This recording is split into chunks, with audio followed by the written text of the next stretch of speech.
We're battered! We are impacted!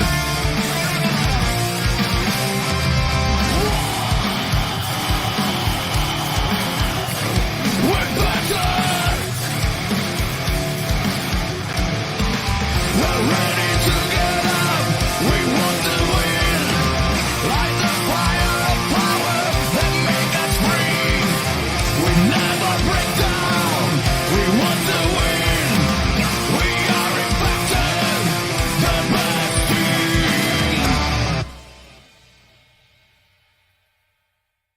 Hello and welcome back to TNI-UK Impacted, episode 142. God, we're plodding along nicely there, Steve. Coming to you live via the Total Non-Stop Impact Network on YouTube and Twitch. And if you listen on the go, then we're also available on SoundCloud, Spotify, iTunes, wherever you listen to your favourite shows. I am, of course, your host, Bison, and I'm joined today by the one and only Simply Steve. Hello, buddy. You all right? Yeah, we're good. Thanks. Yourself, mate? Yeah, not bad, mate. Not bad at all. You may have Good, noticed that the yes, you may have noticed that the one coming to us from the void currently is stuck in the void. He's not quite made it today. However, we will be paying homage to him by, I don't know, talking about the void. How about that? So he's not joining us this week, but he should be with us next week, so it's all good. Slowpoke's asking if we're going to do anything special for 150. Do you know what? I don't think we should this year. I think we made a big thing about episode 50. 100 was a big thing, but I think we need to wait till we get to 200 before 200 maybe. Right. Yeah. Yeah, 200 needs to be the next big one, I reckon. And who knows? Maybe we can get some congratulation videos and all sorts of stuff like that from some of our wonderful. Maybe we could get some of you guys to do it. Like, Yeah. how about? Why don't we? I think that sounds good to me. Why don't we get some of the the TNI army, the TNI tribe themselves, to send us in some videos? Send us some stuff in. Yeah. See what they have to say. See what they have to say about Impacted. I don't know, something like that. I think that'd be pretty cool. Yeah. I think that'd be pretty good. I like it. It could go one or two ways. Yeah, it could. It could definitely go one or two ways. Yeah, you're right there, definitely. Hey, Violet, nice to see you. We've got Slowpoke in the chat, which is good to see. We've also got Antonio Baker, which is good to see as well. Justin Miller has joined us. Obviously Violet there, Anna's in the chat, mentioned that. Mears here. Look at that. Look, Joker deserves a day off. Exactly. Apparently he's the reason TNI UK is still around, apparently. Barry Monkey is in the house. Zach Bonifer is in the house. Great to see you guys. Thank you ever so much for joining us today. We really do appreciate it. But guys, listen, one thing I need you to do is I need you to hit that thumbs up button, and I need you, if you're not already subscribed, which I'm sure you guys are, hit that subscribe button because that matters, and share it around. Let your mates know we're live right now. We are live right now talking about the best wrestling show on TV, Impact Wrestling, and of course we will be reviewing Slammiversary in a so it's all important stuff. But I'll tell you what, Steve, I think what we need to do is get straight into the news, rumours, and a bit of a recap of all that's Impact Wrestling for the past week. What do you think? Yeah, because there's certainly a lot to dig into, isn't there? Oh my God, there's loads. Hey Norbert, nice to see you, buddy. Thanks for joining us. Right, hit the thumbs up. Come on. Right, so let's have a look. So let's talk about first of all. Oh, I wanted to talk about this. I think this actually came out last week, but the Joe Hendry food fight with Steph DeLander. Have you watched this, Steve? I caught bits of it, yes. And Steph has got so much character to her, hasn't she? That it really shone in this. I thought, like, if you didn't already like her, you were certainly going to like her after watching this. Yeah. You know what I mean? Yeah. I think I reposted it earlier in the week, sort of like literally saying like, you know, if you didn't like Steph DeLander before, you certainly will after this, because I think she is an absolute character. She clearly has a bit of banter going with Joe Hendry. I think there was a bit in there where they were talking about British humour or English humour, where the thing that we call bants, where we sort of, you know, when when you're really, really good friends with someone, and you can literally like diss them and insult them and just basically take what we call take the piss constantly out of each other and not be offended. Yeah, definitely. That seemed where it was going here. Yeah, like it seemed to know where to draw the line without overstepping the mark. Yeah, exactly. But I thought that was really good. I like the way that they clearly have a friendship. I like they were telling the story where Steph thought that basically Joe was up his own ass. Did you get that? Did you see that bit? Yeah. When she first met him, she thought he was basically up his own ass. Yeah. And how that dynamic kind of changed, which through their relationship later on. She thought I didn't think this until she mentioned it, right? But she also said, "I thought you looked like Jake Gyllenhaal," and he does. He does. He looks like Jake Gyllenhaal, and I never actually realised that until Steph DeLander mentioned it. Until I then looked at him and thought, "Hang on a minute, he does. He looks like Jake Gyllenhaal." Yep. I couldn't believe that. But Slowpoke saying that, you know, he'd love to see Steph DeLander in Impact. I think she's doing some great stuff in Impact Wrestling, but I like the stuff she's doing with Matt Cardona as well. It'd be great if they brought them in together. I think it would be interesting to see him, Matt Cardona and Steph DeLander coming back into Impact Wrestling together. I think that'd be quite good. It would be even more interesting, obviously, if what we just saw, if Joe Hendry still had the the Digital Media Championship and bringing Cardona in with her. Yeah, that would be interesting. Yeah, definitely. I still think it would be interesting as well. There you go, Norbert, look, the blonde version of Jake. It's true. It's true. You know, however, like Joe Hendry's actual hair color is brown. It is you know, he's a bleach blonde, isn't he? He's a fake blonde. He's a, I don't know, what do you want to call it? A Dolly Bird blonde. Isn't that right? Is that what they call it? I don't know. Something along those lines, I guess. Yeah. Yeah, he's a Dolly Bird blonde. I don't know, but and I have to say, sprinkles on bread. I'm not so sure on that. I think that's pretty rank, to be honest. And I am with Joe on this one because I have to say I quite like savoury food. I would pick a savoury food over a sweet food most of the time. I think. Definitely. But that I'm sorry, but you know, hundreds and thousands with bread and butter is disgusting, Steph. And I want my pizzles back. There you go. Okay, so next on the big news, Josh Alexander has been announced as the new head trainer for the Can-Am Wrestling School up there in Canada. I think this is great. I think that this is such good news for Josh, and I think it's a great move for them. And I'll tell you who else, like I said, EY would be great as a trainer Can-Am as well.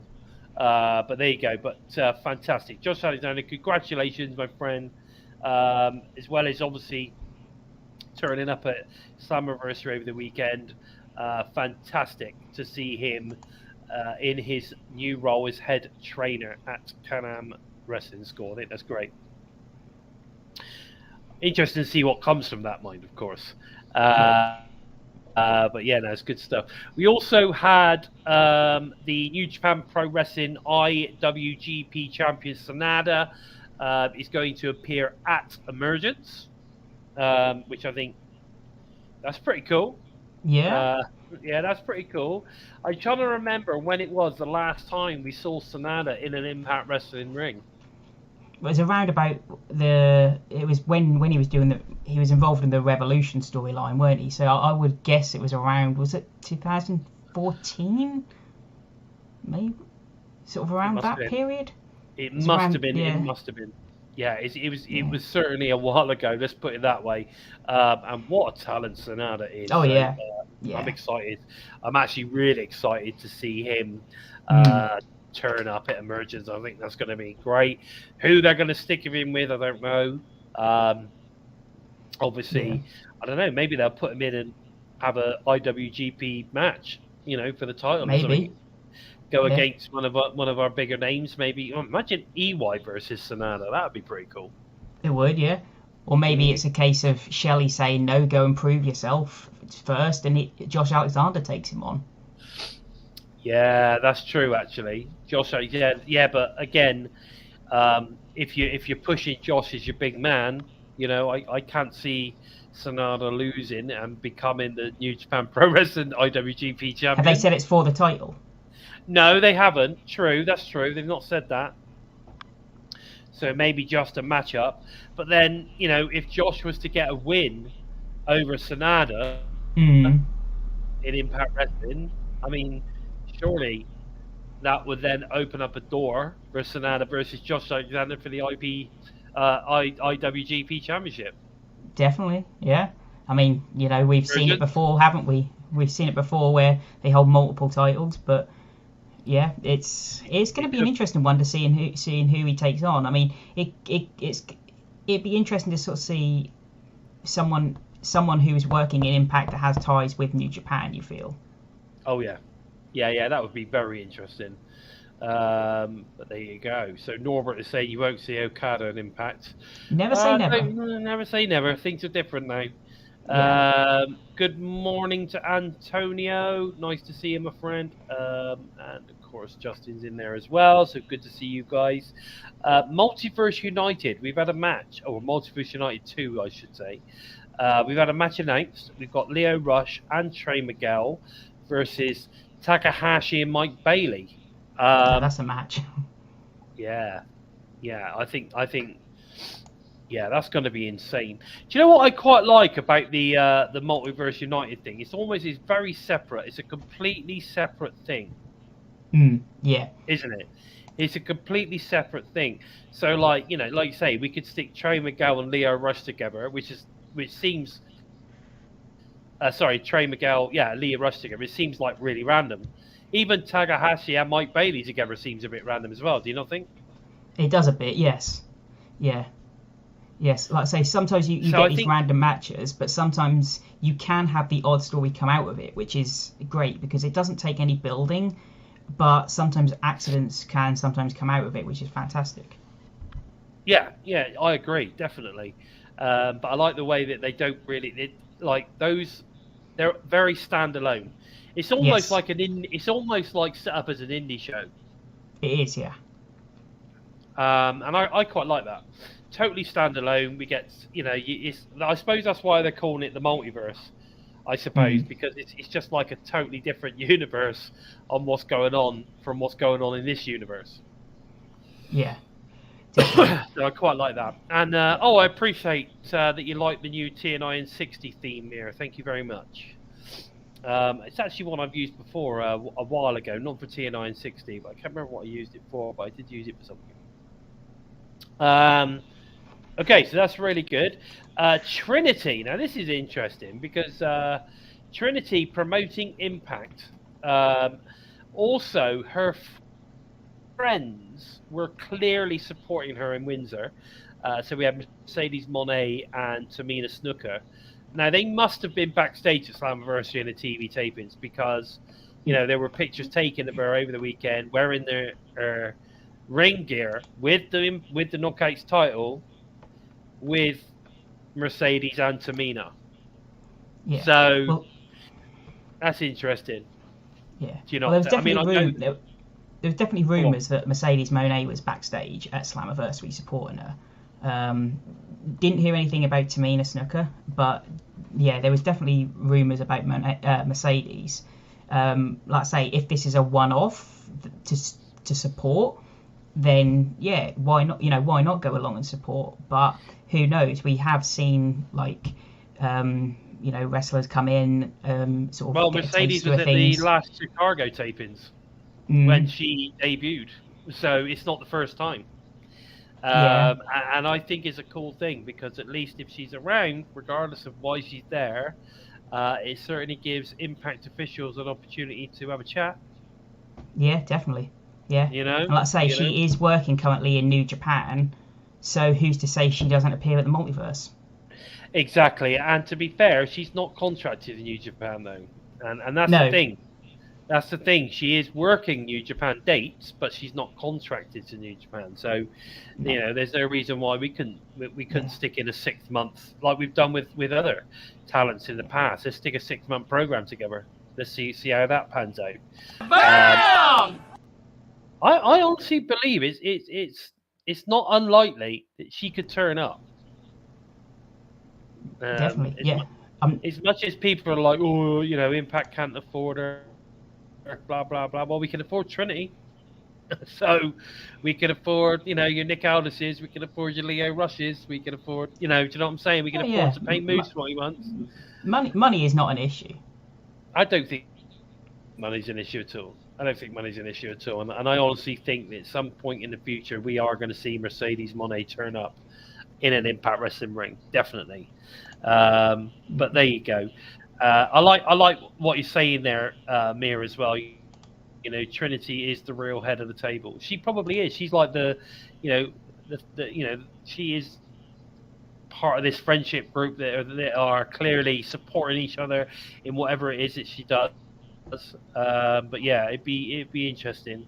But yeah, and so maybe they are waiting. Maybe they are waiting for the arena sizes to grow before they bring Mercedes in. But you can't wait forever. No, you can't. And Slowpoke Greg is right there. He said Mercedes is getting the Star Wars money for a lot less work. And that's true. Yeah, of course she is. She's getting big money. Of course, she deserves it. You know, she's a big star. She's a big name. You know, she deserves every penny. She's putting bums on seats, mate. You know, and then that's what it's all about at the end of the day. Leo Rush has also been vocal about Impact on the socials and proudly displaying his X Division title, which I think is really cool. Lots of people have had lots of negative things to say about Leo. Excuse me a second. You know, all the retirement jokes and all the rest of it. You know, well, maybe, you know, he just isn't happy. Wasn't happy in some of these other places, and maybe he is happy now. I don't know. But either way, it's good to see him promoting, you know, the X Division, promoting Impact Wrestling, that he is there. He's obviously on the roster page now as well. So they've obviously got some kind of program with him set. He's obviously signed something. Now, whether that's a long-term deal, short-term deal, you know, I guess we'll just have to wait and see on that. But the main thing is that we've got him for a little while, and the guy is awesome. So everyone's a winner, right? Definitely, yeah. Like I say, you can't just look at what's happened previously and say, oh, this is going to happen, because you don't know the circumstances around those situations. You really don't. So, you know, you've just got to look at what's in front of you, what's happening. You know, he obviously seems like he's comfortable where he is right now. And, you know, he's putting on good matches. He's, you know, what's happening on the screen is, you know, we're enjoying it. So, yeah, here's to whatever he brings coming forth. Yeah, I agree, 100%. We've got Subculture proclaiming they will defend their Impact Tag titles all over the world, as they now become obviously the new belt collectors, as Rev Pro here in the UK tag champs also. So one of the big indie promotions, Revolution Pro over here. They're also, like I said, they're tag champs. So, you know, it's good to see them with the Impact tag titles, you know. And again, if there is a possibility Impact are looking to come to the UK later on this year, then having those titles is another reason, you know, on a British team or a UK team is another reason for people to come in, watch and support. So I'm all for that. And I really think they need to start looking at more UK talents if they want to really sort of kind of break back into the UK. What do you think? Yeah, definitely. You know, it's great to have, you know, for all due respect, the American talents in America. But if you want to break into that international market, then you have to have those international talents as well. You know, we've seen that when they went to the UK and had the UK talents, how over they were. And again, if they want to go to other countries, then they have to have those other talents from those countries as well, because they will be over just as well when they go there as well. Yeah. Really making fun of Leo for retiring and coming back. How often have other wrestlers done that? That's true. Yeah. That is true, Anna. Yeah. That's the thing. But it's a thing in wrestling, isn't it? People do it all the time. I think the thing is what people are actually taking the mick out as well is that it's well documented that Leo does suffer a little bit with mental health issues.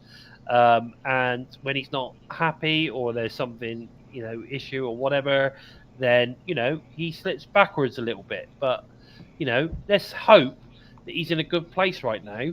And moving forward, he's gonna, absolutely smash it for Impact. Definitely. I think he is. I he's gonna do a good job. I just bring up this comment as well. Like, the deal that Impact made with Moose, saying that they should have just give that to Sasha with her merch and benefits, and saying it's great obviously to do that, but you also do need to honour your homegrown talent, because the talents that Impact have grown, such as Moose, if they move on and then they bring in Sasha for 6 months and then she goes, you're then left with nothing. Yeah, no, totally. I'm not disagreeing, but it's like Slowpoke saying there. They have plenty of Canadian talents. Impact is plenty international. It is. I mean, there's no doubt about it. We've got US talents. They've got, like say, Canadian talents. We've got a couple of UK talents in there now. We've had Mexican talents. We've had Japanese talents. We've got Indian talents. There's plenty of talents in there from all over the world, without a doubt. I mean, Masha, they're saying, comes from Russia. She's Russian descent. I think she lived there for a while. I saw an interview where she said she lived there for a while, but I'm not too sure whether she's actually. I think she's American, but she might have dual passports, possibly. But there you go. Let's say we've got a few. There you go. And they're saying there, look, even more, they need to get off him. It's a mental health. If it's mental health related, I think there's several things. I mean, at the end of the day, he is clearly a talented guy. He's great in the wrestling ring. I believe he, is a great on the mic, and he's also a musical talent as well, a bit like Chris Bay. So these guys, can be a little bit temperamental at times. But there you go. Hello, sweetheart. Nice to see you. How you doing? Bison's in the house, everyone. There she is. But it's also been reported recently that Sticky Rice, Zicky Dice, and of course Nick Bordis have finished up with Impact in Windsor this past weekend. So sorry to see Zicky go. As much as I do take the mick, I thought he's been a lot of fun. Him and Swinger over the last sort of 12 months has been a lot of fun. I've really enjoyed it. Not too bothered about Nick Bordis. He's bored the shit out of me pretty much his entire career, and he will not be missed by me. Whatever you think, Steve, is what you think. Whatever everybody else thinks, what they think, but he won't be missed by me. Just saying. That's fair. What are your thoughts on this? What are your thoughts?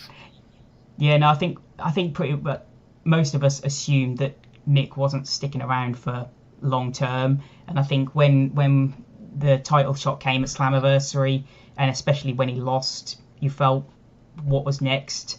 So yeah, the Aldous kind of deal doesn't surprise, but very surprised that we've lost Zicky Dice, considering it wasn't that long ago that I think he had an interview where he said that he'd be around for a good 3 or 4 years.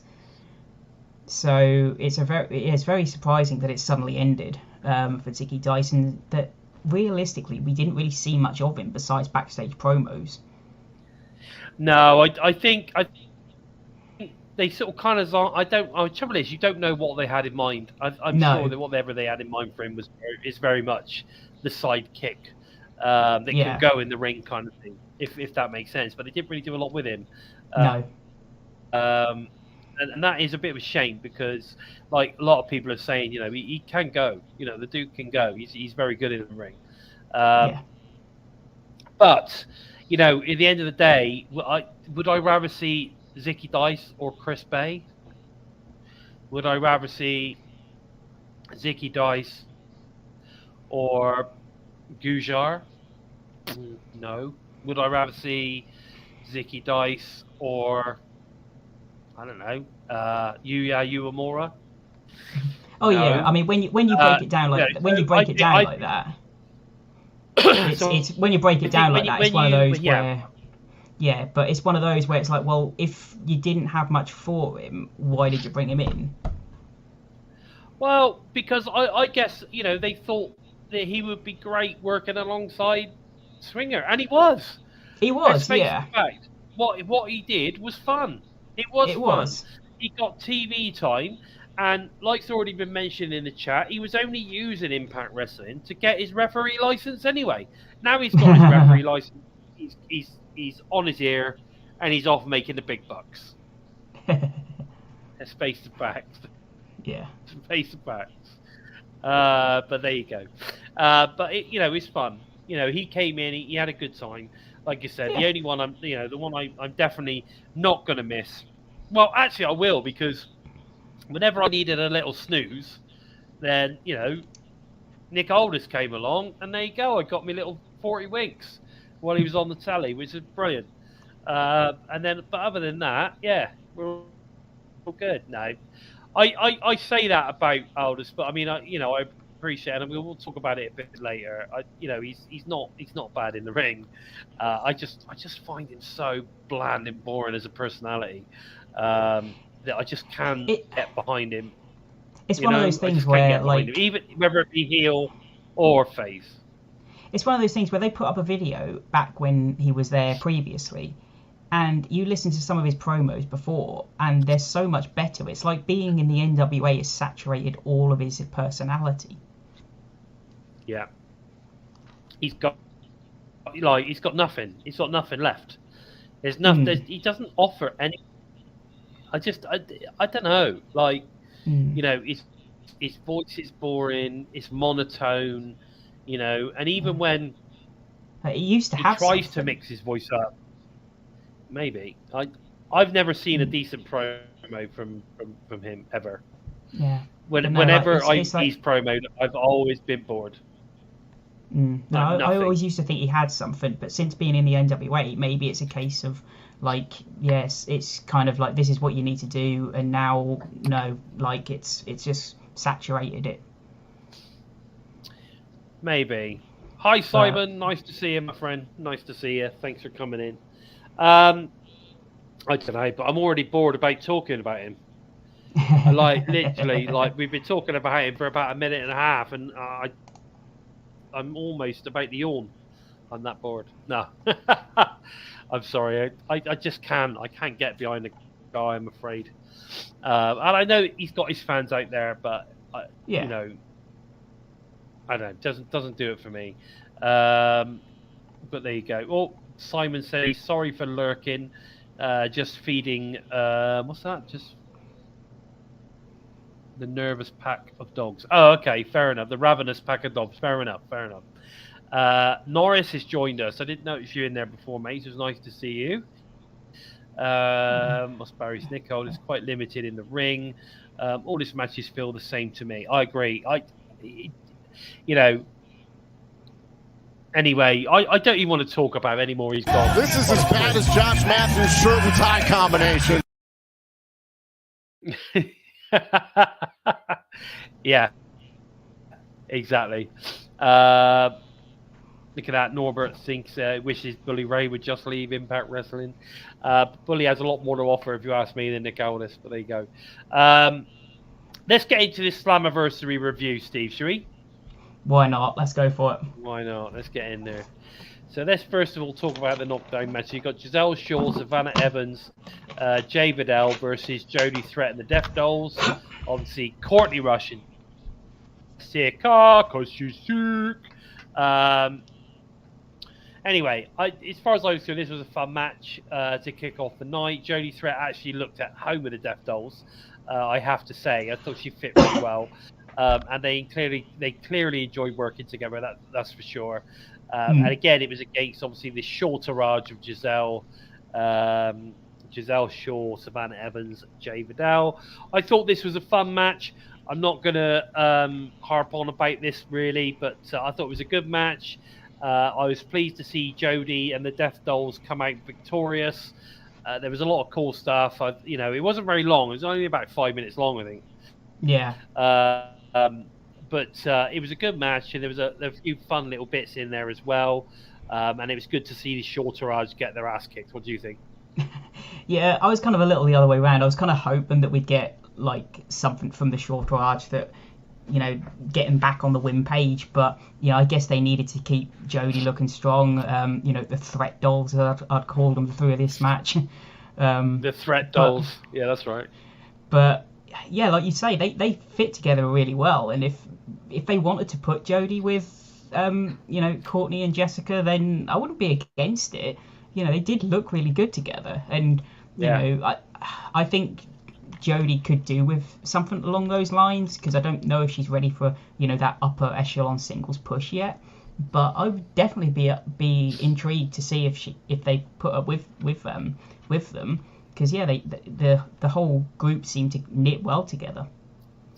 Yeah, I think so too. I think they knit really well together, and I'd like to see something come out of that for those guys. I think there's a little bit of there was definitely some chemistry between all three of them, and I think it worked well. They really seem to enjoy working together. So fingers crossed. I think this could be something that we might see again later in the future. However, I still think they need Nevaeh. But there you go. That's my personal opinion.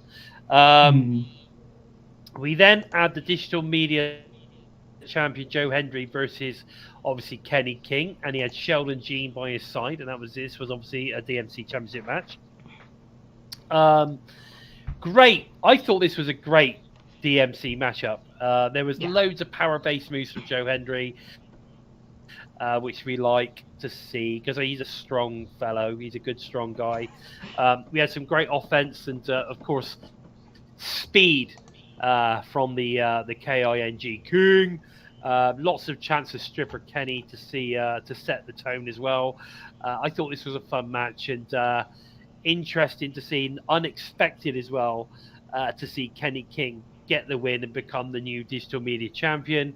What were your thoughts on this one? Because I thought there was some really good storytelling in this match. I thought it was really good. Again, this one got a good 15 minutes. What do you think on this?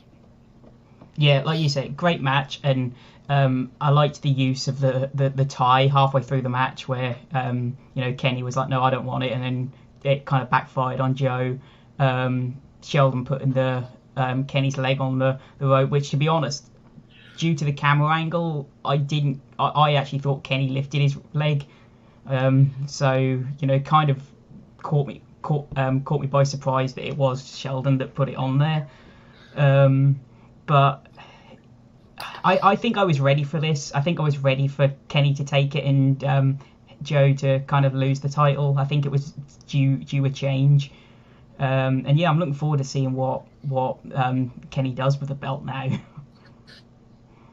The question here is, though, like we've literally just said his name and he didn't appear. So are we getting to the point where now we don't believe in Joe Hendry as much as we did before, Steve? Is it a case of, do we see what happens, or do we still believe in him? Well, that's what I'm saying. I'm just not sure whether we believe. This is the thing, because if we believed in Joe, then of course he would have appeared.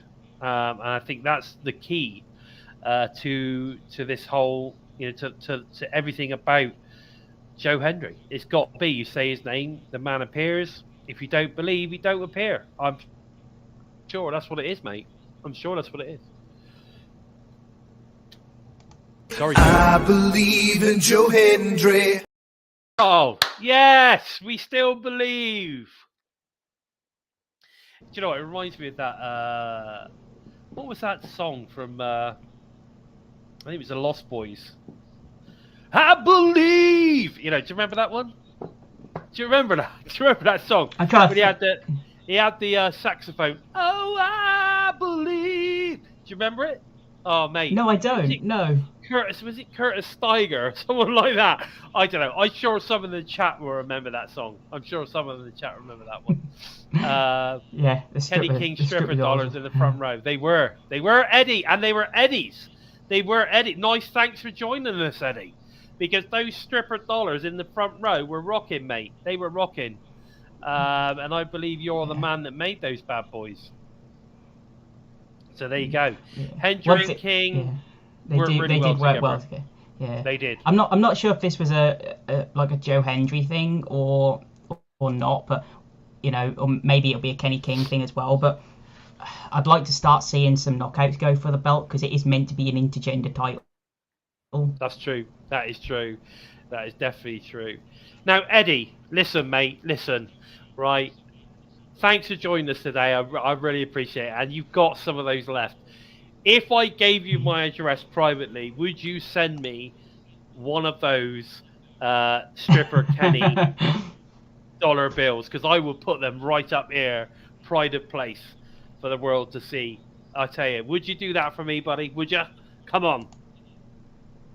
Let me know. Yeah, go for it. Yeah, that would be cool.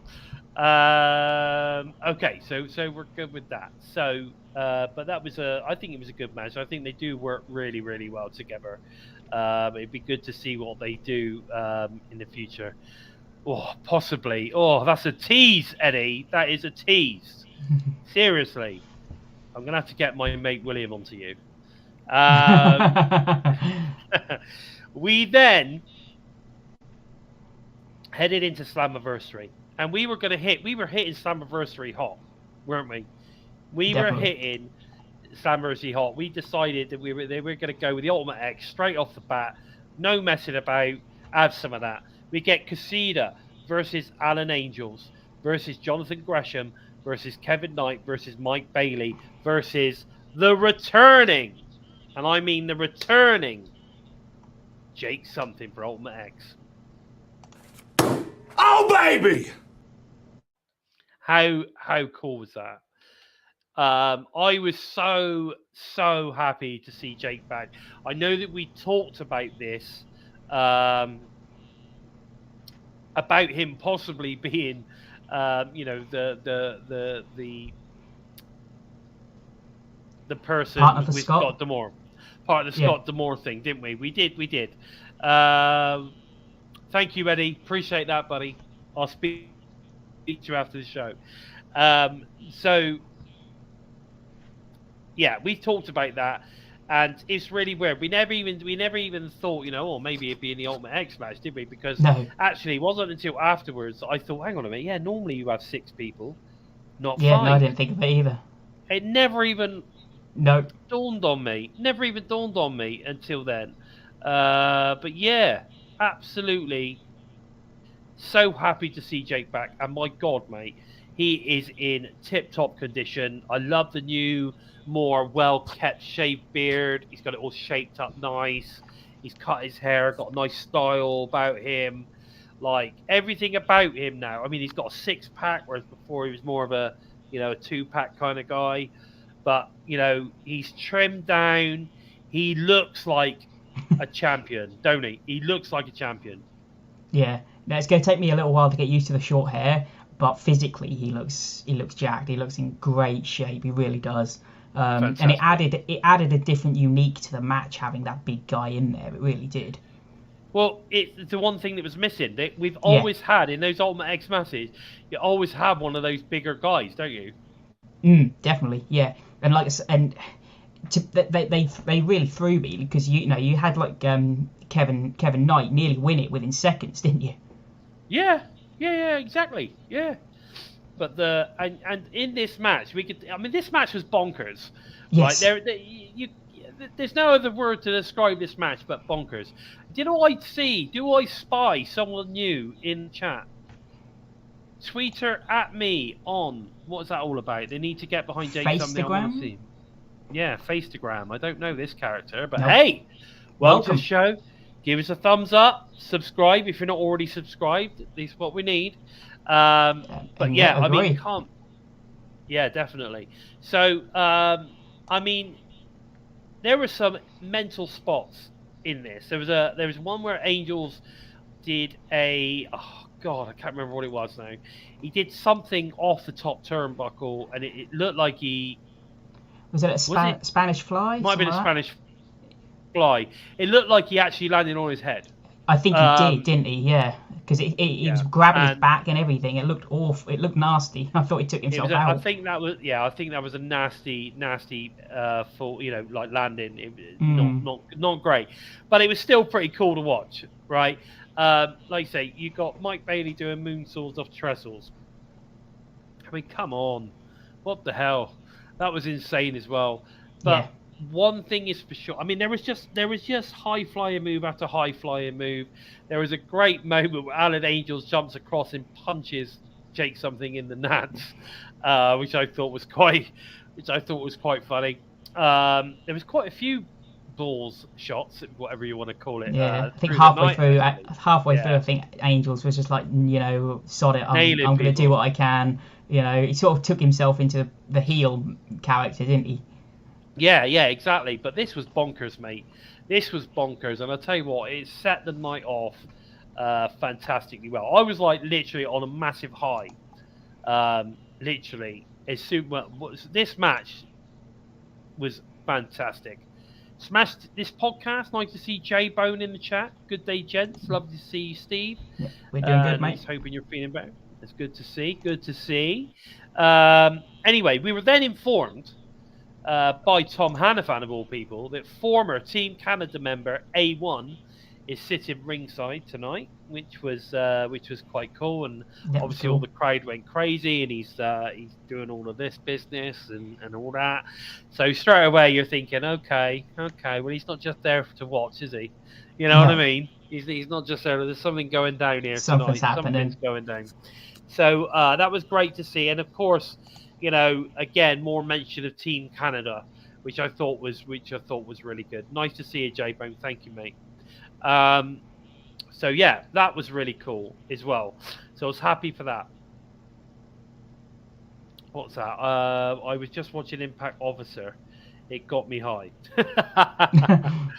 So that was quite cool. Then we went backstage. You got Jim Miller interviewing Kenny King after he obviously defeated Joe Hendry to become the new digital media champion earlier that night on the Countdown Slammiversary. Kenny doing his usual. But there you go. So that was all good. We then moved on back, obviously, to the arena. We had the Knockouts World Tag Team Champions, the Coven, obviously Taylor Wilde and Kylan King, versus Masha Slamovich and Killer Kelly for the Knockouts World Tag Team Championships. This is something I've been really looking forward to. I was so ready for this match, for many reasons. For the fact that I do like the Coven. I think they're great. Always been a massive fan of Taylor Wilde, and Kylan King is just awesome. I don't care what anybody says. She's really good. Versus the, one of my favorites, Killer Kelly, the Portuguese European beauty, and of course the crazy Russian Masha Slamovich. Now, of course, new entrance music for the new team, of course, came out, which was really good. So this was an incredibly hard-hitting, power-based moves from the team, from the new team. Of course, the Coven's Kylan Ling also very, very powerful. So we got to see some powerful stuff from her. But I think we could safely say that this match was quite dominated by Masha and Kelly. From start to finish, really. But in the end, obviously, Masha, Kelly were clearly too much for the Coven to be able to retain their titles, and we managed to get the new tag team titles of Masha Slamovich, Killer Kelly. We later find out the new tag team name is MK Ultra, which I think is actually a pretty cool name. I think it's a pretty cool name. You know what I mean? Yeah. I do. So I'm up for that. I'm down for it. I think it's going to be they're going to be a great. They're going to be a dominant tag team. I really think that. I really think they're going to be a very, very dominant tag team. But like I said, MK Ultra, it's a cool name. I'm down with that. It's different. I never expected that. When I was thinking about new names for them, I was sort of kind of like, Killer Slam or something, or I couldn't think of what they were going to call themselves. But, MK Ultra, I'm down with it. It's different. And I like the fact that they were also very similar with their ring attire. They were looking like a team, right? Definitely. The ring attire, I was a bit like, how can I put it? I was a bit, I can't think of the word. I wasn't a fan of, just because it was very similar to what the Coven were like. You had 3 redheads all in black. And it was like, if you were a neutral watching this, you're like, who's on what team? Yeah, that's true. Actually. It was very all samey. Taylor Wilde was the only one who stood out, and that was just because she had blonde hair. Yeah, that's true. That is true. So yeah, on the ring attire, she's a bit more dressy as well. She's like a little bit more. Exactly. Yeah. Yeah, you know what I mean. Yeah, I felt like they could have done a bit better with separating the teams. But the match itself, I thought, was very good. The ending, I thought, was a little... How can I put it? It looked a bit awkward. Like someone should have been on the other side of the ring or something. It looked a bit kind of off. But that doesn't take away with how good the rest of the match was. MK Ultra, as they're now called, gelled very well as a team. And as Tom kept saying, this is their first match as a team. It didn't look like it at all. It looked like they've been teaming together forever. So, as you say, they should be a good team to hold these belts for a while. And given how well the tag team division has been booked, I can see them holding it for a while as well. So can I. They were so dominant in this match; it was ridiculous. Bonus, baby, you're right, mate. What is wrong with 3 redheads? I'm down with that, buddy. Oh, there's nothing wrong with the 3 redheads at all. I'm just saying, when you're booking a match, you kind of want to be able to tell the teams apart. Okay, no, I'm good. And I found that a bit in the men's as well. Well, look at that. Now, I didn't know that. Look at Norris Sparks. Pop that one up. Is that true? I don't know. So MK Ultra was an illegal human experimentation program designed and undertaken by the US Central Intelligence Agency and intended to develop drugs that could be used during... Interrogation. Sorry, I missed that. I couldn't see it. I haven't got my reading glasses on. Interrogation. Okay. So that's interesting. I didn't know that. I wonder whether they know that, but maybe, you never know. It sounds like that kind of thing, but yeah, definitely. So no, they didn't introduce him as MK Ultra because at that moment they weren't. Yeah, they were announced after the match. They announced after the match that they were MK Ultra. So so it's interesting. Yeah, I didn't know that, Norbert. So thank you very much for enlightening us. See, you get to find out all sorts of stuff on this. Answers is true. You do. You get all sorts of stuff on this show. It's not just about wrestling. You know what I mean? You get to find out about CIA stuff. You know what I mean? You never know. Maybe really interesting given the video packages we've seen from them, maybe that's one of the reasons they did it. Yes, that's true. Actually, yeah. You never know. It's true. Maybe they did know themselves, and that's why they went with the name. Yeah, you never know. Okay, so we then get to the match that people were speculating on, but we had some people looking forward to it, some people not looking forward to it. But yeah, it's interesting. So we got Bully Ray and Diener with Con versus Scott Moore, which then turned out to be Eric Young, and of course the special enforcer, Darren McCarty. Now, I felt that this match deserved a full commentary on this one, a full breakdown, okay? Because so much happened that I think I should give this the full rundown. What do you think? Go for it. Right, okay. In a jaw-dropping development, Eric Young is back from the dead and will be Scott D'Amore's mystery partner for this tag team grudge match. D'Amore takes Diener off his feet with a leaping leg lariat followed by a leg drop. D'Amore and Young hit a double team death drop for an early 2 count on Diener. D'Amore connects with Sky High on Diener. D'Amore is about to hit the Canadian Destroyer when Con gets up on the apron. McCarthy plays his part as a special enforcer and backs Con down. The referee is distracted, allowing Bully to club D'Amore in the back. Bully gets in the face of D'Amore's mother at ringside. Bully delivers a low blow to D'Amore, but Young tells the referee not to disqualify him. The referee has had enough of Bully Ray and exits the impact zone. McCarthy puts on the stripes and will now act as the referee. D'Amore spears Bully out of his boots, allowing him to make the tag to Young. The tide begins to turn as Young goes on the attack. Young spikes Diener with a pile driver, as expected from Eric Young. But Con pulls McCarthy out of the ring to stop the count. A1, remember, he was ringside earlier, jumps the barricade and takes out Con with a clothesline. McCarthy hits Bully with a stunner. D'Amore gains a measure of revenge as he leaps off the top and goes low on Bully.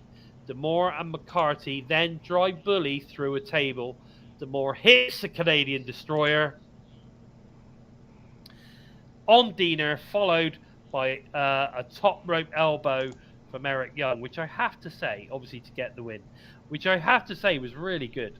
All of that was really good shit, right? The book, like, booked this? Bully, Scott D'Amore can go, man. Like, Oh, definitely. Scott D'Amore can go. Definitely. He may be getting on in years. He may be putting on a bit of timber, but Scott D'Amore can go. I was impressed with Scott D'Amore. I was impressed with this match in the end. I thought it was really good. Obviously, the introduction to A1 at ringside was obvious. Now, why he was there. It's all a big Team Canada thing going on. I thought this match was a lot of fun. Yes. Right? It was a lot of fun. Scott D'Amore's mum at ringside was cool. I thought that was a great touch. You know, with her wanting to get her hands, trying to get at Bully Ray. I thought that was brilliant. The granny trying to give Bully Ray something. I thought that was great. Bully Ray giving her some beefalo, as they say, giving her some beefalo at ringside. I thought I really enjoyed this match. I am not going to lie. I am shamelessly saying I enjoyed this match. Right? Why are you shamelessly saying it? Do you know why I enjoyed it more? Because it wasn't fucking Tommy Dreamer. But no, like this was Tommy Dreamer was nowhere near it. Nowhere near it. Thank God. Oh no! There you This was your like comic relief, like let's just have a bit of fun match, wasn't it? And they played that like perfectly. You know, it started off really well. You know, Bully being the total heel. You know, like playing up to Scott's mum, and you know Dina getting in there with Scott and beating him down, but then not wanting any of EY. Then obviously the ref not wanting any part of it, and McCarthy putting the ref shirt on. But for me it kind of got a bit storytelling in this match. There was, I mean, and again credit to commentary here for piecing it all together, because for me, when I first watched it, I was like, I really didn't like the fact that McCarthy was kind of not calling it down the middle and kind of showing favouritism, but then they called back to why he wasn't doing that. You know, they called back to the fact that obviously Bully put him through the table and that, so obviously he had beef with Bully and everything. So it's like, okay, I can kind of suspend my disbelief there and sort of say why he isn't, he wants to get Bully. So yeah, it was one of those where it's like, okay, let it go. I would have personally liked to have seen D'Amore pin Bully rather than EY pin Dina, but you know, that's a little nitpick. It does make me worry that if the match hadn't have been changed, it would have been PCO pinning Macklin. But yeah. Hey, welcome to Aaron Jack in the chat. He's managed to get home from work on time to catch us live. Nice to see you, bud. Listen, make sure you hit the thumbs up. Make sure you hit that. Share it around. Let everyone know we're still live. But anyway, so I think that was I don't know. I really enjoyed it. Right, Yeah. I enjoyed the match for what it was, and it was just one of those storytelling matches. There were some like unbelievable things that happened. It was just, you get the run in from A1, you get the mom on ringside, getting, it was. And I think at this point in the night, you needed that bit of like, let's have a bit of fun to kind of reset. Yeah, exactly. I think it was kind of like that moment. Yeah, that you sort of changed it slightly. Hey, Courtney, nice to see you. Thanks for joining us. But guys, we then get Nick Aldis vowing to open the book of the Aldis era, or is it the Bordis era? Look at this dumbass. And defeat Alex Shelley for the it was I've this prompt I've got written here on the screen, right? I've literally got Zeds all the way across it. Zeds. Yeah, just so boring. Oh my god. Just piss off. Anyway, so that's the end of that. Before I fall asleep even talking about it. We then get the X Division champion Chris Sabin versus Leo Rush for the X Division Championship. Hey William, nice to see you, buddy. So anyway, this is nuts. Again, I'm just going to read this one, right? Because I'm going to read this word for word. And I'll tell you why, because I think this explains the whole thing better than I could, right? So listen. Rush knocks Sabin off the apron with a handspring, followed by a dive to the outside before the opening bell. Sabin's neck is seriously injured in the process, as the ringside physician tells the referee that he should not compete. Right, but Sabin being Sabin, he's not having none of that. Against his advice, Sabin enters the ring and matches on. Rush hits the final hour, but somehow Sabin kicks out at 2. Rush hits the second final hour to score the pinfall and become the new X Division champion. Now, at the time, this shocked the shit out of me, right? Yeah. Because I was expecting this to be a badass match. I'm like, this is going to be great. Leo Rush, Chris Sabin, oh my god, this is like a dream match, right? This is a dream match. These guys are going to absolutely tear the house down, right? I actually thought in my head, here's match of the night. Here it is. This is the one. This is the match of the night. And now, there's two things, okay, that we could look at here. One is that was it set up to be this way? And if it was, for me, what a great way to effectively kind of stun the audience, right? Just to like, everyone is in complete disbelief of what just happened, right? That's storytelling 101, okay? Or was Sabin genuinely injured at that point and was just wanting to finish the match? Because there was no way, I think, if he was genuinely injured, right, he was not just going to walk out. They needed to have a resolve, because I think if it was, obviously Leo was set to win the title. So from moving forward point of view, based on what was to come from a storytelling point of view, Sabin was like, I've got to get in the ring. He's got to pin me. You know what I mean? Like, he's not going to hand it over.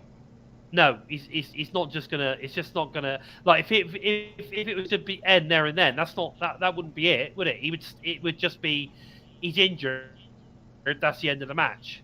That he wouldn't win the title because he hadn't pinned him.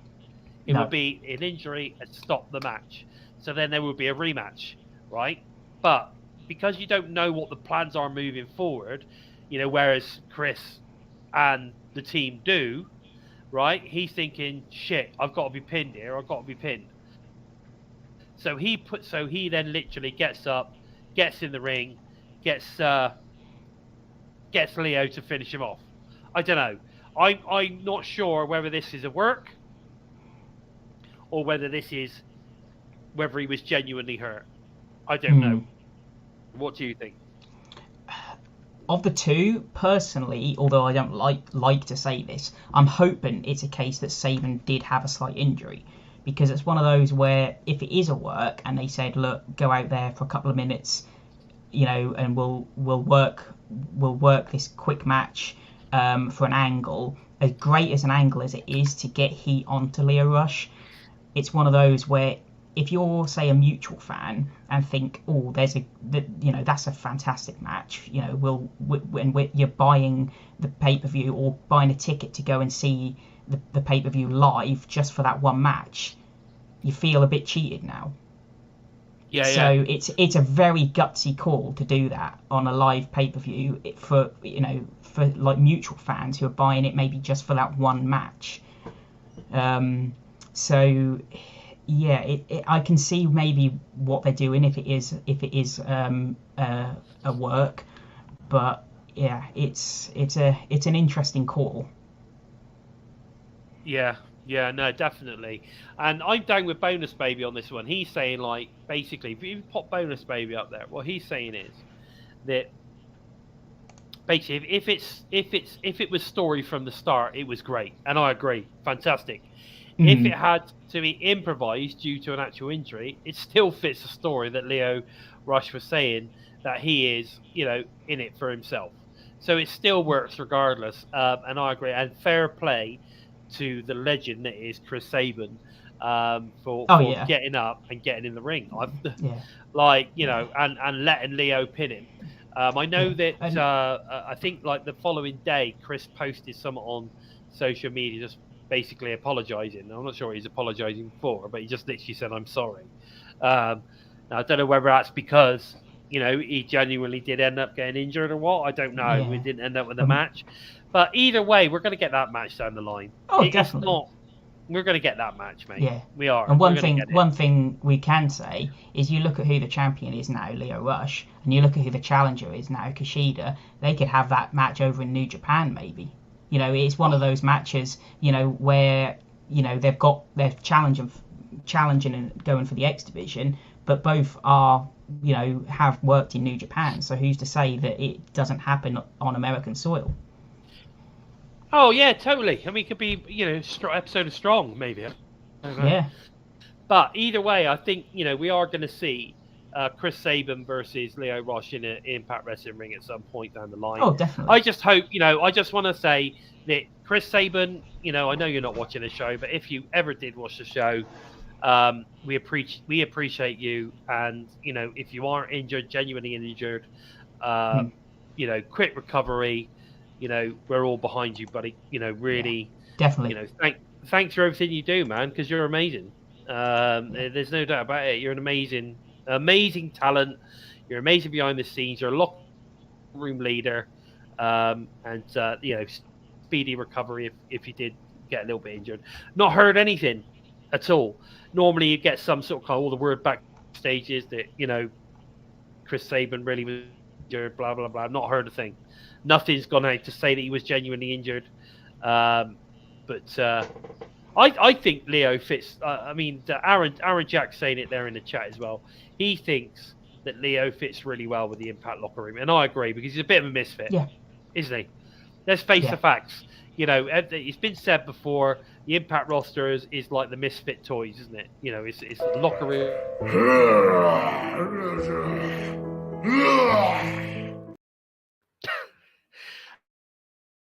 I couldn't have said it better himself, to be honest. Toru's got that spot on, absolutely spot on. But there you go. So it was all good. It was completely sold, and Lio Rush, X Division champion. Looking forward to see where that goes. We then go backstage, and of course, Gia Miller catches up with Impact World Champion Alex Shelley and questions whether the Machine Gun era is coming to an end. Shelley remains silent and walks off. Now, this is interesting because they're almost... at this point, I was questioning because, up to this point, all the championships have changed. right? Mm. And I'm questioning this as well. Are they setting both of them up to lose? Are they basically setting it up for Alex Shelley to lose to Nick Aldis? And I'm thinking, I fucking hope not, because I'm seriously going to be pissed. I am going to be so pissed if Nick Aldis ends up the world champion. And for many reasons, really. Not just because I find him boring, right? Not just because I just don't rate him at all, but because of the things that he was saying when he'd been revealed and turned up at Under Siege. Like a week later, he's talking about where do people want to see him. What are you talking about? You just debuted for Impact Wrestling. Mm. Like, what are you doing? Like, idiot. Stuff like that pisses me off.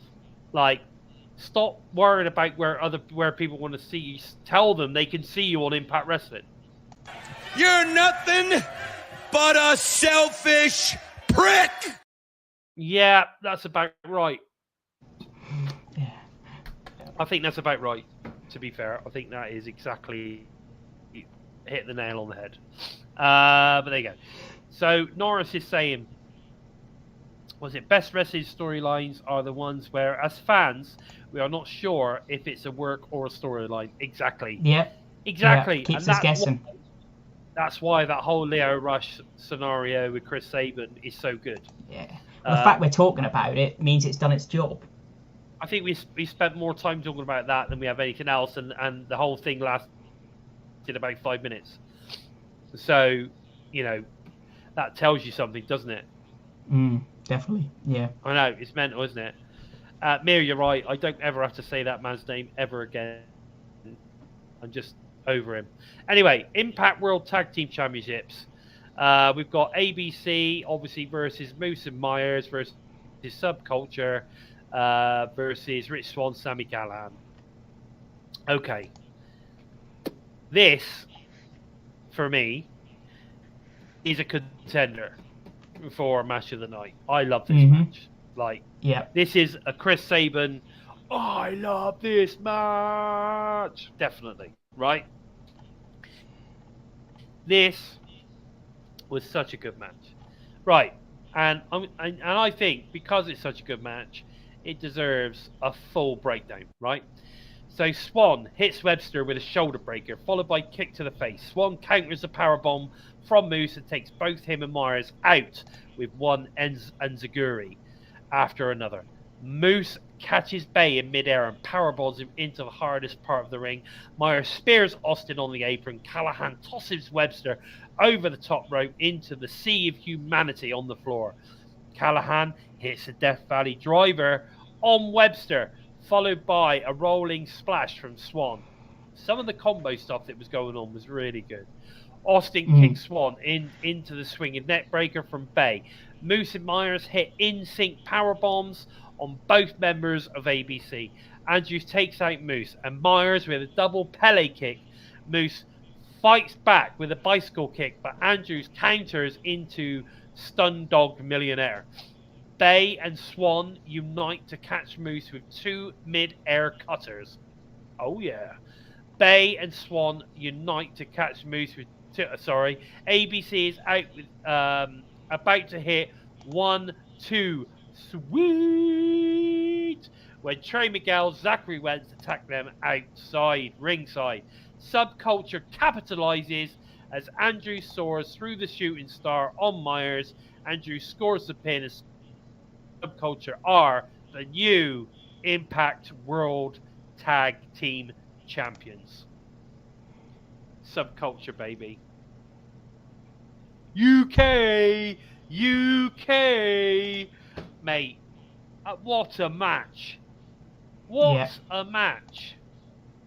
I love this match! This match was multi-tag team match craziness. With the addition of the Rascals coming in ringside as well.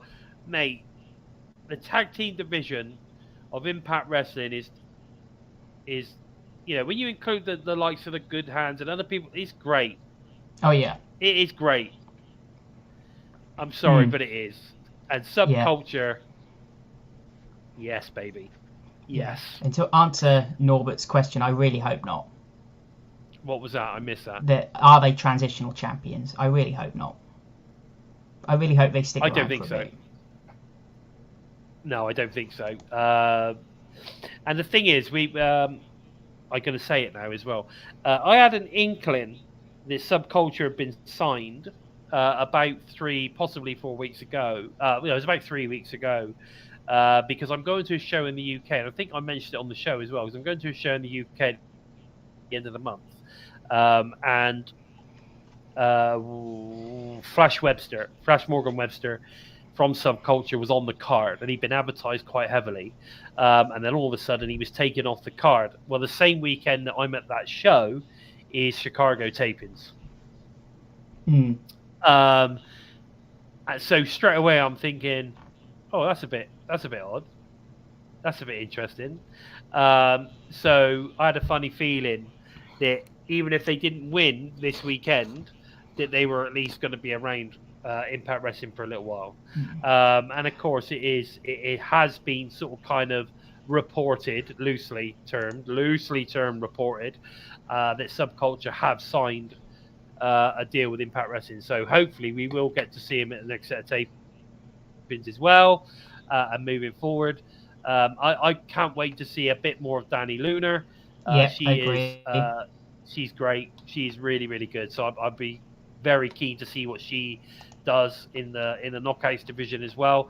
And I like the fact that they signed all 3. They didn't just sign the tag team. They signed all 3, which is they need great. knockouts as well, don't they? Yep. Yeah. So yeah, they might as well sign them. Yeah. Which is why I find it frustrating that they haven't signed Myron Reed yet. Well, like I say, maybe it's one of those where he'll turn up at some point, down the line, because it's one of those where, like the Rascals got the jump on, Wentz got the jump on Sabin, didn't he? So maybe it's one of those where during this feud with ABC, Myron Reed will come in and get the jump on them at some point. It's one of those where the Rascals will always be a step ahead of the opponents.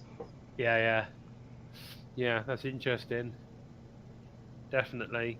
Yeah, Simon, I know you said that, but they were confirmed for Carnival. I'm not sure. I'm honestly not 100% sure on that one. The only thing I could think of is that maybe they'll be at the Friday Impact tapings and then fly back on the Saturday so they can do the Sunday at Rev Pro, possibly. I don't know. If that's the case, I'm just not 100% sure what's going to happen there.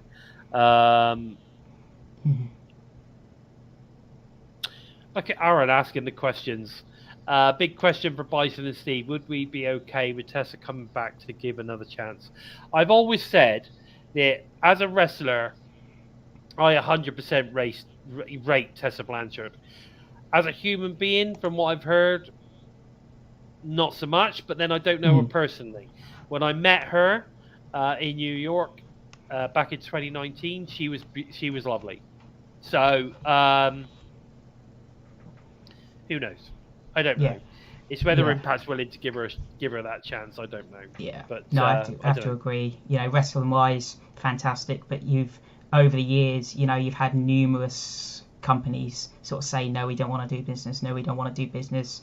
And when you've got that many companies all saying the same thing, it's it can't be a coincidence.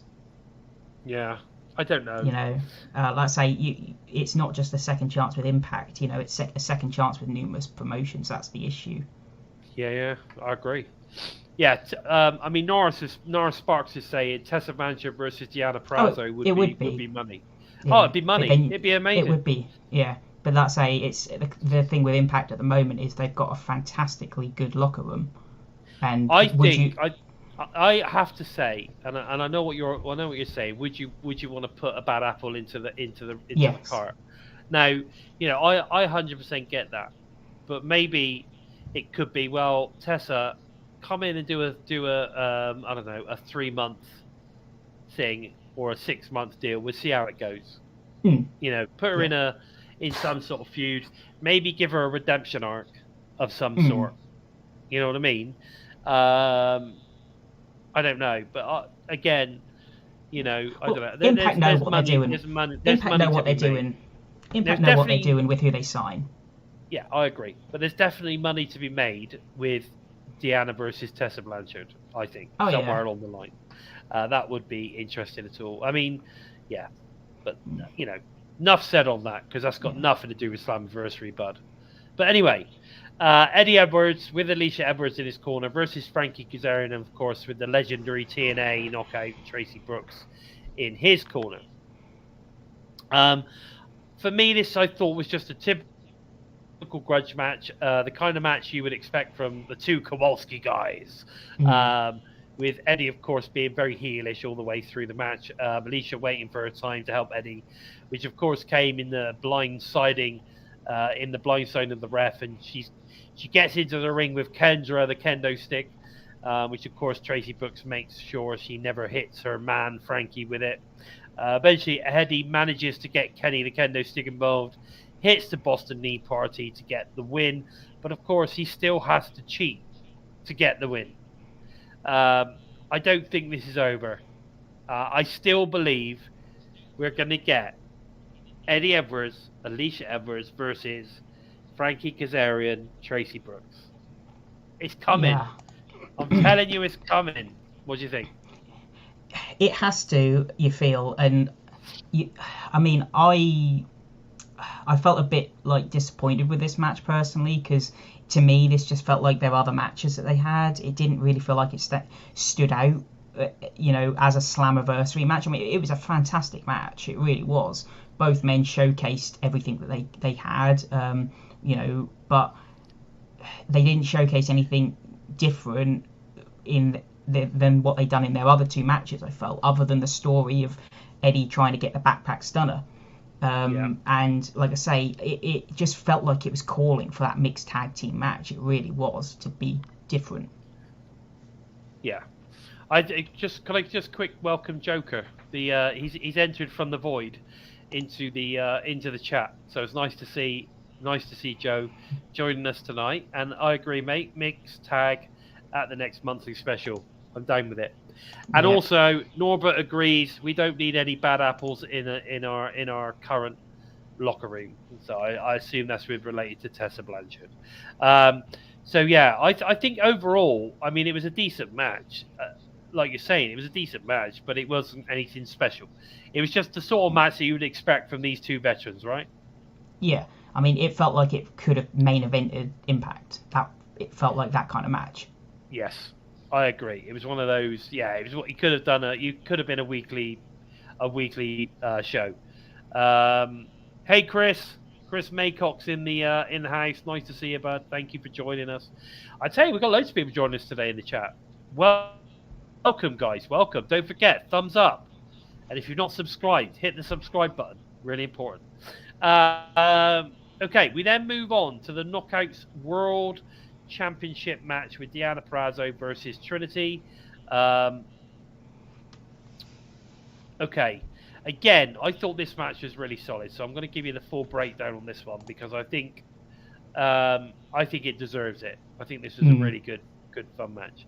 Purrazzo goes for the Fujiwara armbar in the early going, but Trinity escapes. Trinity hits a slingshot twister crossbody to the outside. Back in the ring, Trinity hits another crossbody, this time with the top rope. Purrazzo cuts off Trinity on the springboard attempt and gains control. Trinity misses a leg drop as Purrazzo capitalizes with a low basement dropkick. Purrazzo hits a hard Irish rip into the corner. Trinity bounces back with a kick to the face, followed by a series of running clotheslines. Trinity tries to lock in the star. Oh, God. Sorry. Starstruck, right? but Purrazzo, I just lost my breath. But Purrazzo quickly breaks free. Purrazzo spikes her with a pile driver, but it's not enough to keep Trinity down. Trinity avoids Queen's Gambit as Purrazzo hits the side Russian leg sweep instead. Purrazzo transitions into the Fujiwara armbar, but Trinity grabs the bottom rope to break the hold. Trinity goes outside in and plants Purrazzo face first into the canvas. Trinity hits the split leg moonsault, but Purrazzo kicks out with two. Purrazzo plants her with the Queen's Gambit on the hardest part of the ring, but this time it's Trinity who kicks out just in time. Trinity hits a high-risk offense off the top, then locks in Starstruck to win by submission and become the new Knockouts World Champion. Okay. I thought this was a great match. Okay, and was it Purrazzo, Jordan Grace quality? Not quite. But it was still a really good match, and there was some really good storytelling going on here. I love the fact that she won by tapping out Purrazzo. I love that. And again, commentary saying that Purrazzo has never tapped out before added that extra touch. Exactly, added more to the win. The fact that it was a tap out win, a submission win as well, made it even more special. I thought that this was a really good match and could have easily have main evented. I know this was a double main event show, but it could have easily been the last match on the card and everyone would have been happy. I think the only reason it wasn't the last match on the card is what happens at the end. Yes. That's the only reason. Yeah. But I thought this was a fantastic match. I loved it. Later, a couple of days later, Trinity has, made lots of very, very positive and lots of praise for Deonna Purrazzo. I think lots of mutual respect. And I love the way they played on that whole mutual respect thing up till basically the go home show, where it suddenly a bit of tension suddenly creeped in. But I thought this was a really, really good, solid match. I really enjoyed it. I think it possibly could have been given a bit more time. And again, Zach, you're right. It was the RVD split leg moonsault, which was great. And I've got to credit. Trinity I've got to credit better and better. Yeah, I've got to say I've got to credit Trinity for that because, she hit that fantastically. Whereas, so I assume it's the move we're referring to, but she's already hit that. Whereas throughout his entire career at Impact, I don't think Johnny Impact hit the Starship Pain once. That's true, actually. That is true. So yeah, she's already ahead of. She's already got a better hit rate on that. Yeah. So there you go. But I thought that was really good. I thought it was really, really good. I really enjoyed it. I'm looking forward to seeing exactly where this goes from here. And Bonus Baby saying there that he wouldn't surprise if there was a pitch for a Mercedes Moné post match spot. But being the friend she's a Mercedes said, no, let Trinity have all the full spotlight, which I think is great. Yeah, definitely. Joe saying he's going to watch this match again tonight. He picked out after Leo Rush's Saban. That was when he's feeling unwell. But I think this was a great match. A really, really great match. Definitely looking forward to seeing more about what they can do because, like you say, it wasn't probably maybe at Jordan and Deonna, but they've had more matches together to probably got a bit more chemistry. So I'm looking forward to seeing more matches from both of these if this is their first match together. Yeah, so am I. But again, we've got another title change. So far, as it's gone down the line, every title has changed hands, which is sort of kind of then leading us into the Impact World Championship match. We're thinking, wow, if all these other titles have changed hands, and maybe this is going to change hands as well. I felt like the other way. I sort of felt like one had to stay the same. I sort of felt like, well, one has to stay the same. Surely. Yeah, I was getting worried, mate, because I'm thinking I don't want Borders to win. I really don't want Borders to win. They had me worried right at the start when obviously Shelley came out firing and then Aldous had him in the cloverleaf right at the beginning. Yes, I agree. Okay, so let's just have a little chat about the main event. So we got Alex Shelley versus Nick Aldis for the Impact World Championship. The bell rings as Shelley basically spits water in the face of Aldis. Seconds later, Aldis power bombs him out of the corner. Aldis locks in the Kingsley Cloverleaf but Shelley crawls to the bottom rope. Aldous hits a strong Irish whip into the corner. If I heard right, is that one, the Irish whip, been banned from AEW? They've just recently put out a load new rules where they're banning some moves, and then you need to speak to producers or officials if you're going to do this move or do this, do that. Yeah, they've put out a whole new sort of regime about things. I thought I heard something. Yeah, I can't remember what they've banned or what they've done, but yeah. It's about like 10 A4 pages of rules. Oh my god, really? Anyway, so he hits the Irish whip into the corner, then continues to put his power on display. Shelley targets the right leg of Aldous as he begins to build momentum. I like the way that they refer to all of this on the commentary as well. That he was going for the legs, the bigger, taller man, and all that sort of stuff. Shelley hits the dragon screw leg whip out of the corner. Aldous trips Shelley in the apron, allowing him, what's this? 5 for 5 on the title changes. I'm sure Bison had the whole bottle of wine close, just in case. Oh my god, mate! Honestly, wine, fucking wine, mate. It would have been whiskey or maybe ouzo. I've got a bottle of ouzo from my trip to Greece recently. I'm gonna smash that down. Aldous trips Shelley in the apron, following him in the pummel opponents with a series of fists. Shelley evades the attack on the outside, then sends Aldous crashing into the steel ring post. Shelley bends the fingers of Aldous around the steel of the turnbuckles. I like this. This was innovative. Shelley hits the big superplex as both men exchange strikes in the middle of the ring. Shelley hits sliced bread, then transitions into the Border City stretch. Shelley goes for another sliced bread, but this time Aldous counters into a power driver for 2 counts.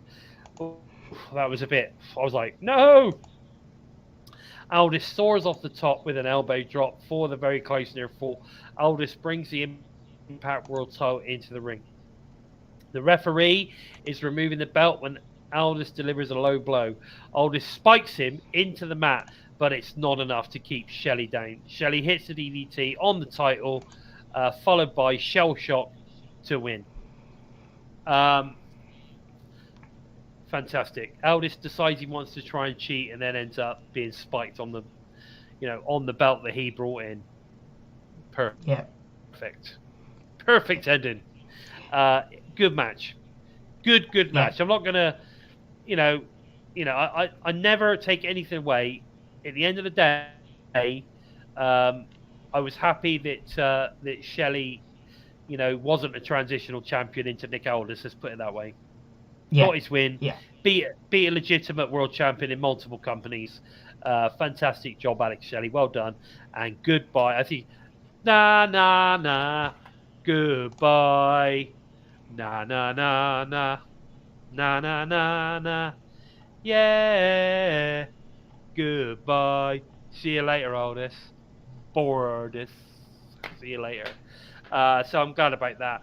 Alex Shelley is celebrating his victory when former Impact World Champion Josh Alexander makes his surprise return from injury. Alexander goes face to face with Shelley and says, "I'm back." That's all he needed to say. Very, very, very cool ending. And then, of course, Slammiversary goes off air. I think this was a great show. I think it would have been better if he'd have said, "I'll be back." Or something like that. I don't know. I thought it was great. I'm so happy Aldis is gone. And it's great to see one of my favourite Impact World Champions back, Josh Alexander, the longest reigning 2-time champion. Josh Alexander is back in the Impact Zone. What a great ending. Fantastic. What are your thoughts then, mate? What are your thoughts on all of this? Then, Norbert said it in the comments. Shelley basically took Aldis to school, and I think I tweeted it during the show that Shelley just putting on a technical wrestling clinic. You know how good Shelley is in the air and that, but you forget how good a mat wrestler he is and how good a technician he is. He really is. And then again, commentary helping this match so much by letting you understand why Shelley is doing what he is, so Aldous can't use the cloverleaf, and all the fingers, the legs, and that, what it takes for Aldous to put on the cloverleaf, and that the story that they were telling through this match was so good. It really was. Again, it's not your high flying; it was more of your story match. And again, as soon as Aldous brings that title in, it's going to backfire. But yeah, really, really, really good match. I thought really well told by both men who know how to tell a story. And like I say, great to see Josh back. I think we were hoping to see him back, but I don't know if we thought it would be too soon. But yeah, he looks great, and yeah, hopefully we see him back at the top soon. I'm going to say now, I'm going to lay it on the line. Best pay-per-view so far this year from Impact Wrestling. The best Slammiversary in several years. That's my... I think, personally. I know that, Hard to Kill was good. Hard to Kill was really good. There's no doubt about that. And Under Siege, to be fair, was quality. Yeah, I mean, I still don't know if... Yeah, I mean, I still separate pay-per-views with Impact specials, but okay. So yeah, but yeah, I don't know if I'd go as far as to say it's the best Slammiversary over the last few years. There was, I still didn't fully get into the Kaz and Edwards match. There was still a couple of little bits and pieces, but I think it was still good. I'd still go maybe 8.5 out of 10, I think. But yeah, I mean, again, I'd have to go back and watch Hard to Kill and Rebellion again to kind of judge. Yeah. Okay, fair enough. I mean, to be fair, I would go 8.5, 8 3/4 as well. And again, I think, what possibly takes it away from me is probably, you're right. I think probably that Kaz and Edwards match sort of kind of, although it was good, it was strong. Mm-hmm. I think that sort of kind of pulls it back a little bit for me, more closer to an 8.5. So yeah, I'm sort of on the same lines as you. But for me, it was better than last year. Although I enjoyed the nostalgia of last year's Slammiversary, I thought this one was better overall. Yeah, this year, I didn't even 3 hours went by like that. Yeah, well, last year I don't think was about good matches, was it? Last year was all about the nostalgia, I think. I think if you went back and watched it now, you wouldn't have as much of a good time. Because the matches, while they were good, they were focusing more on about how can we capture the moment of what's gone by from previous years. Yeah. Okay, yeah, I'm down with that. Yeah, I'm down with that I still think maybe 2021 was a good one. That was where they had all the WWE releases. Was that was I think that was when the Good Brothers turned up, isn't it? Yeah, and they had the Guns return. But for me though, but again, there was no audience. There wasn't, so, but I think that added to the big mystique of what's going to turn up. There was no spoilers. Everyone had a real what's going to happen. Yeah. See, Joe says the best since 2020. So I think he's saying the same as you. I think 2020 is the Good Brothers one, and that was a good show. That was a good pay-per-view, and you're right with the Guns coming back and all that kind of stuff. It was good, but this is better, definitely. Oh, definitely. The crowd reaction adds to it. Yeah, it does add to it. But like I say, I do think that it's one of those where I don't know. I still feel like that was a great event. Had the crowd been there, it would have elevated it even further. Yeah, I guess so. And it's interesting what Barry's saying. He's not a fan of the, putting on titles on newcomers, new signings, and all that kind of stuff. But I mean, the only one in reality, I suppose Subculture and Leo Rush, I guess. Yeah, possibly.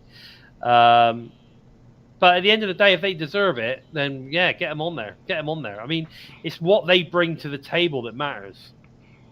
Yeah. For me. I mean, yeah. I mean, I'm past complaining about that really now. All companies do it. Yeah. The only one that doesn't really do it is WWE, but they don't need to do it, do they? I think the only thing that I would complain about that is if it was their very first match, because we've seen that with Impact and TNA in the past, where they come in, have a first match, and they've won the championship. That's whereas true. Lio Rush and Subculture, that wasn't their very first match. That's true. And you're right, Norris. This was definitely a restart. This is definitely, yes. It was, you definitely got that booking wise. Which we don't see with Slammiversary very often. No. And it's interesting because they're setting up a summer. That's what they're doing. I think they're setting up a summer of badassery. That's all I got to say. I'm excited. But Steve, that's it. It's done. Slammiversary is done for another year. We're now going to have to wait until next year. Yep. For the next Slammiversary. We've got a whole year to wait. But we do have Bang for Glory coming up in October. We do indeed. That's exciting. Yep. We've also got Sonata, who's going to be up for Emergence. So I'm looking forward to that as well. So there's lots to look forward to, guys. We've got the summer of badassery coming from Impact Wrestling. Now, guys, this week, main event Monday on Impact Plus. Myers versus Callahan. Street fight. Now, I haven't watched this because I don't have Impact Plus. But if I remember rightly, did this take place at a tapings in Chicago? Yeah, it was early. I remember this year this being some point, advertised. wasn't it? I remember it being advertised, and everyone was like, "Oh, we're never going to see it on TV." I'm sure. Yeah, it was early this year at some point. Yeah. So if you got Impact Plus, go and check it out. I bet it's amazing. I can imagine it's damn good. So go and check it out. It's main event Monday exclusive on Impact Plus. Go and check it out. We've got digital media exclusive match, The Good Hands versus Heath and Gujar. This match came from the Impact tapings. I have no idea who won. I'm not going to tell you who won, but the match, I saw 3/4 of it. I've not quite got to the end yet. I saw 3/4 of it, and it looked pretty good to me. So go and check it out. Go and check that one out. Nothing has been advertised, as far as I can tell, for BTI as of yet, unless something's popped up since the show started. If anyone's seen anything, please let me know. Yeah. We've got a few more matches now announced. Have we? What, for Impact? Yeah. Yep. Well, at the moment, we've got Kevin Knight versus Jake something. Which, obviously, Jake's return, which is fantastic. Looking forward to that one. We've then got the Angels versus, Crazy Steve? Yep. Angels versus Crazy Steve. I believe that's the BTI match. So that should be interesting. Yeah. We've got Subculture versus ABC in the tag title rematch. That should be interesting also. Looking forward to that one. What else have we got? We have got Savannah Evans versus Courtney Rush. So that should be pretty good as well. We've also got the Josh Alexander update. Update. So he's obviously going to get in the ring and let us know where he is with his surgery and all that kind of stuff, what he's looking to do. He's going to give us an in-ring promo, I'm sure. And I think also we've got Santino Marella versus Dirty Dango, which of course they were advertising that match prior to Slammiversary, so we knew that one was coming. They were sort of kind of setting that one up pre-Slammiversary, weren't they?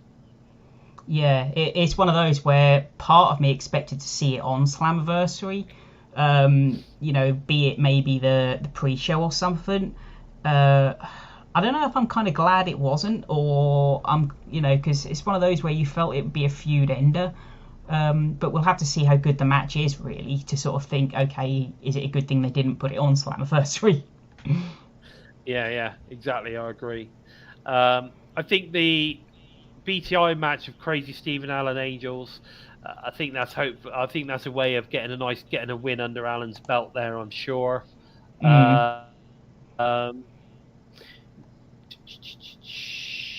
Something about he'll be back at Emergence. What's that about? Alan Angels new entrance music. I don't know. Did he have new entrance music?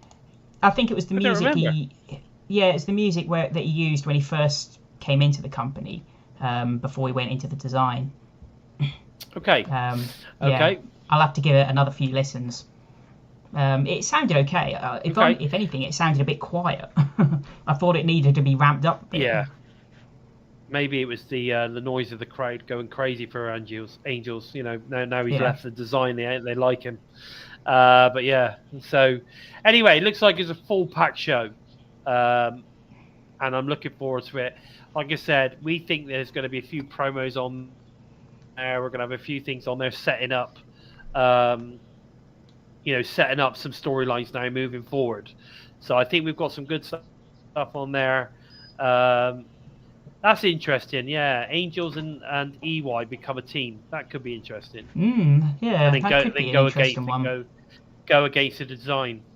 I'm not sure that'll happen because I think they're pushing Team Canada. I honestly think there's going to be a Team Canada thing, unless it was like one night only.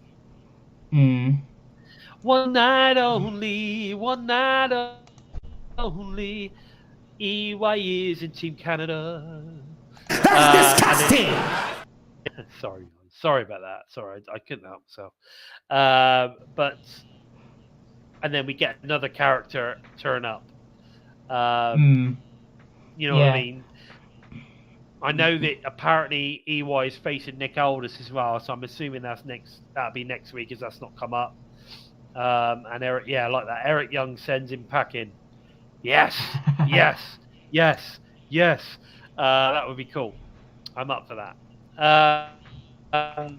But guys, listen, that's just about all we've got time for this week. But don't forget to tune in to the TNI Impact review tomorrow night, live on YouTube and Twitch directly after Impact is aired on Access TV, Fight Network in Canada, Impact Plus, YouTube Insiders, and of course, The Zone.